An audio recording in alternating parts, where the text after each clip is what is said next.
The big companies shift position on the ASX as some sectors retreat and others surge. That's our main story today. Also this morning, Crown shareholders, including James Packer, under pressure to accept a new bid. The housing market has another softer weekend. And what jobs are the most ethical? It's Monday, the 22nd of November, 2021. Welcome to Fear and Greed, the business podcast that sets you up for a successful day. I'm Michael Thompson, and good morning, Sean Aylmer. Good morning, Michael. Then stay listening for Sean's chat to Sarah Shaw from 4D Infrastructure, all about investing in infrastructure. But first, Sean, as I mentioned, Macquarie Group is now bigger than ANZ. Telstra is again one of the top 10 companies in the country. Some of the miners have fallen away. As we emerge from COVID, the bourse is changing as well. Yes, Michael, the S&P ASX 200 is decidedly different from just a few months ago, including among the large caps. Now, the banks still dominate with 5 of the top 7 spots, but number 6 is now Macquarie Group, which makes most of its money not in consumer banking like the Big Four. Its share price is up 50% over the past year as its offshore earnings surge, and Macquarie is now bigger than ANZ. That's the first time ever that Macquarie has become bigger than any of the Big Four. Now, 12 months ago, amid the pandemic, with banks facing big loan losses, which actually never eventuated, CSL was the biggest company on the bourse. Commonwealth Bank was number 2. Even including the big losses last week, the Commonwealth Bank's market capitalisation has grown by a massive $30 billion over the past 12 months. CSL is up just $2 billion. The big miners are the stocks that have fallen down the rankings over the past year, even though earlier this year they were soaring due to iron ore prices.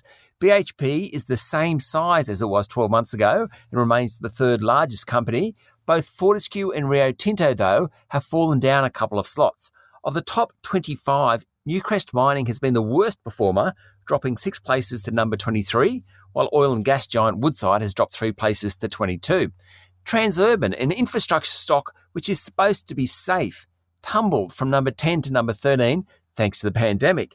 As you mentioned, Michael, Telstra has been a good investment, adding more than $11 billion over the last 12 months, and it's now a top 10 company again.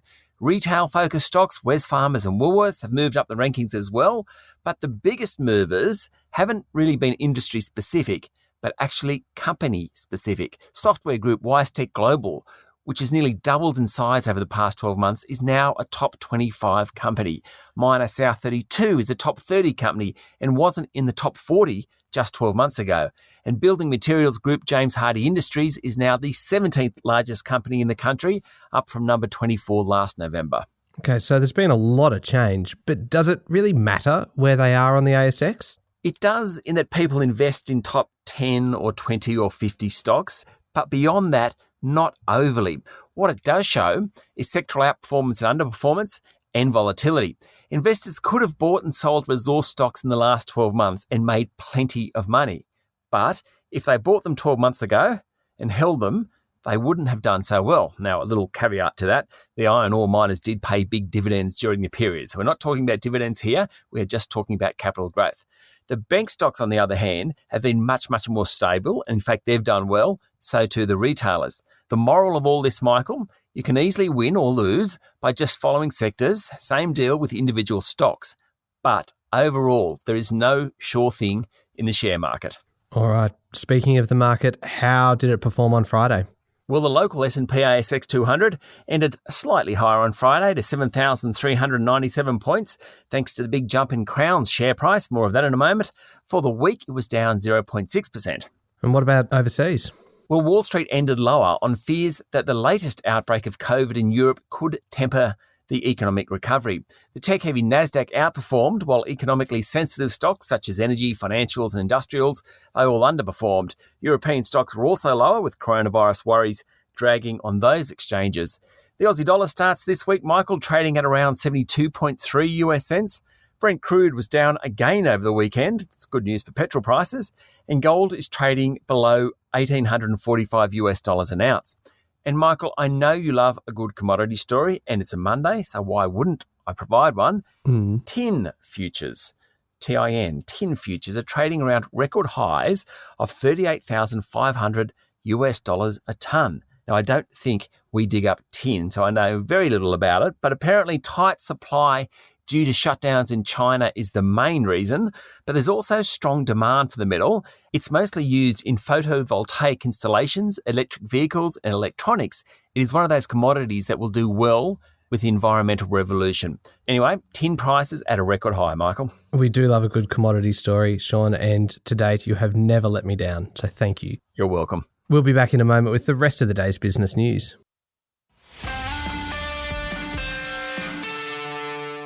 Sean, there's plenty of stories around this morning. We know the private equity giant Blackstone lobbed another bid late last week for Crown Resorts. What's the likelihood of success this time? Well, the bid for Crown is worth $8.5 billion. It's cash, and it's 15 cents a share more than what was rejected back in May. That takes it to $12.50, which is more than 5% higher than Blackstone's first offer in March. Blackstone already owns 9.99% of Crown. It says it could finalise the deal in the next couple of months. All those factors are pretty positive for the bid. Of course, 37% owner James Packer will be the kingmaker in the deal, if there is one. The recommendations of the Finkelstein Review in Victoria, which were adopted by the state government, recommended Mr. Packer sell his shares by 2023. This seems an easy way out. Now, given he was prepared to take $13 a share back in 2019 for Crown, it seems the new offer of $12.50 a share is getting towards his threshold. Crown's share price jumped 17% on Friday to $11.54. That's a 4.5-month high, but it's still well below the offer price, meaning any deal has some way to go. The other former bidder, the Star Group, is having its own challenges with authorities, and the board at Crown now is very different to the one that rejected the previous bids. Previously, Helen Coonan was chair, Ziggy Switowski, and he's still trying to settle his own board. Apart from Mr. Packer, inhibiting the deal is the fact that New South Wales still hasn't handed Crown a gaming licence for its Barangaroo Casino in Sydney. The Western Australian inquiry into the company is ongoing, and 3 weeks ago, the Victorian Royal Commission said Crown's conduct was disgraceful and put it on a 2-year good behaviour bond. Michael, there are many, many moving parts in this one. Yeah, that certainly seems to be the case. Now, Sean, we've spent a lot of time in the last week or so talking about whether the housing market is cooling. Clearance rates fell further over the weekend, so it sure does look like the heat is coming out of the market. Yes, it does. According to Domain, the preliminary clearance rate for Sydney was down to 71% over the weekend. There were more than 1,000 houses on the block.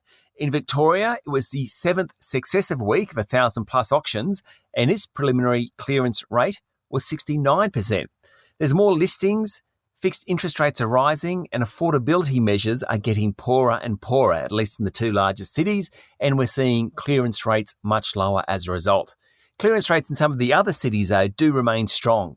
Over the weekend, Canberra recorded an 86% rate, Brisbane was almost 83%, and Adelaide was 80%. Now, this one is extraordinary. Apparently, global wealth has tripled over the past 2 decades, according to consultants McKinsey & Co. China now holds the top spot, having overtaken the US. Yeah, it's hard to actually get your head around a tripling of wealth. 10 countries, China, the US, Germany, France, the UK, Canada, Australia, Japan, Mexico and Sweden, represent around 60% of world income. Now, there's about 190 countries in the world. 10 of them represent 60% of world income. According to the McKinsey study, net wealth is now $514 trillion US dollars. If you break it down even further, about 2/3 of wealth is held in property. Now, that's no wonder Australia ranks so well then. Within the property subset, about half is land and the other half is houses and buildings.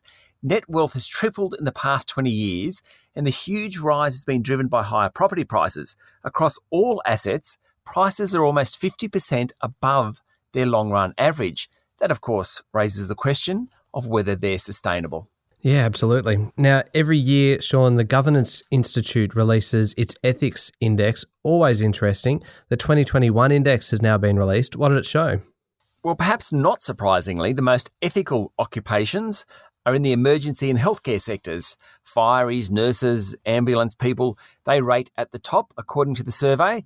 And it's pretty hard to argue that, particularly given the past year. Makes sense. At the other end, respondents said the least ethical occupations were federal politicians, maybe, real estate agents, And directors of foreign companies operating in Australia.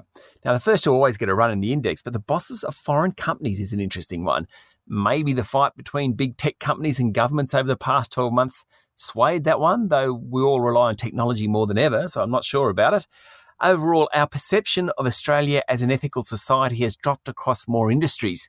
Generally, we're in favour of wearing masks in the office, for example, but international border closures aren't popular. Within business, corruption is the number one ethical issue, followed by misleading and deceptive advertising and company tax avoidance.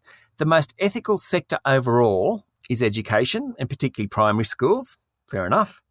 But Michael, the least ethical sector, according to the survey, which I liked until this point, is the media. Surely not. Oh, fear and greed is an ethical island amidst the sea of corruption. Perhaps. I think so. Now, what's the latest COVID news? Well, there's plenty of concern about the Northern Territory, with 9 cases recorded yesterday across 6 different Aboriginal families. Australian Defence Force personnel will now assist in transferring close contacts to quarantine. Several communities in the Katherine region are now in hard lockdown. Victoria recorded 1,275 new cases yesterday and 4 deaths. It was confirmed over the weekend that a child under 10 in the state had died from COVID. The child did have serious comorbidities. The ACT recorded 16 cases yesterday, and New South Wales recorded 176 cases and 2 deaths. Okay, Sean, what's making headlines in today's news media? Financial Services Minister Jane Hume has hit back at the Reserve Bank of Australia, saying cryptocurrencies are not a fad, and Australia risks losing out on major economic opportunities if governments and regulators are too fearful to embrace the new technology. According to the Financial Review, there are others who are reportedly backing digital units as well, including Host Plus Chief Investment Officer Sam Cecilia, who is reported as saying that cryptos as an investment have become too big to ignore, and it's only a matter of time before the digital assets are held by the nation's super funds. Also, Michael, the Australian is reporting that the federal government will allow more than 200,000 visa holders into Australia, including students, economic migrants and refugees, as the federal government transitions to the final phase of the National Reopening Plan. Running through some of the other stories around today, the next election is 6 months away at most, and both sides of politics are really starting to amp up the rhetoric. Shadow Treasurer Jim Chalmers yesterday ruled out union proposals to pursue industry-wide pay claims to help drive wages higher. The United Workers Union, the Transport Workers Union and the CFMEU all want the opposition to change the Fair Work Act to give unions greater capacity to engage in multi-employer and industry-wide bargaining. That would up union power substantially, but Mr. Chalmers ruled out supporting the move. Michael, the first flight from Singapore as part of the travel bubble between the island nation and Australia arrived in Sydney around lunchtime yesterday. 160 passengers were on board. Isn't it good to have international travel up and going again? It certainly is, and it's actually nice to hear aircraft noise again. I'm sure the novelty will wear off after a little while, but it's nice for now. Sure is. Now, Microsoft wants to build a $1.3 billion data centre in Sydney's west as part of its global rollout of new centres. According to the Financial Review, earlier this year, the tech giant said it would build between 50 and 100 centres annually around the world. These data centres provide the infrastructure for cloud services as well as streaming services. Looking overseas now, Sean, what's the key news this morning? Well, there have been large demonstrations, particularly in the Netherlands, against the government's coronavirus restrictions, with hundreds of people throwing stones and objects at police in The Hague across the weekend. In Rotterdam, the city's police force opened fire on protesters when riots erupted. There are also protests in Austria as that government reintroduced restrictions. Overseas media outlets are reporting that Apple wants to make a self-driving electric vehicle by 2025. The news sent its share price higher, pushing it back to the largest company in the world ahead of Microsoft. And Bloomberg is reporting that the commodities boom is showing signs of waning. The energy crisis in Europe and China in particular that pushed up coal prices to new records seems to have receded somewhat. China's problems around indebted property developers also appear to have eased. This should take some of the heat out of global price rises. That's good news. Yeah, it is. And Sean, that story about the Apple car is an interesting one. There's been speculation about an Apple vehicle for so long now, but the fact that the latest speculation has actually pushed the share price higher may mean there's something behind it now. Yeah, Apple's still not coming out and saying yes or no to it, but there certainly is a lot of noise about it. They are very good at building up hype though, aren't they? They are. They sure are. All right, up next is the Daily Interview, and today you're talking to Sarah Shaw, the Chief Investment Officer at 4D Infrastructure. That's right. If you're ever interested in investing in infrastructure, things like transport, power, utilities, those sorts of things, this is the interview to listen to. She explains it in plain English and has some great ideas as well. Yeah, it's an interesting one, that one. And when you finish with that, make sure you have a listen to The Week Ahead with our resident economist, Stephen Koukoulas.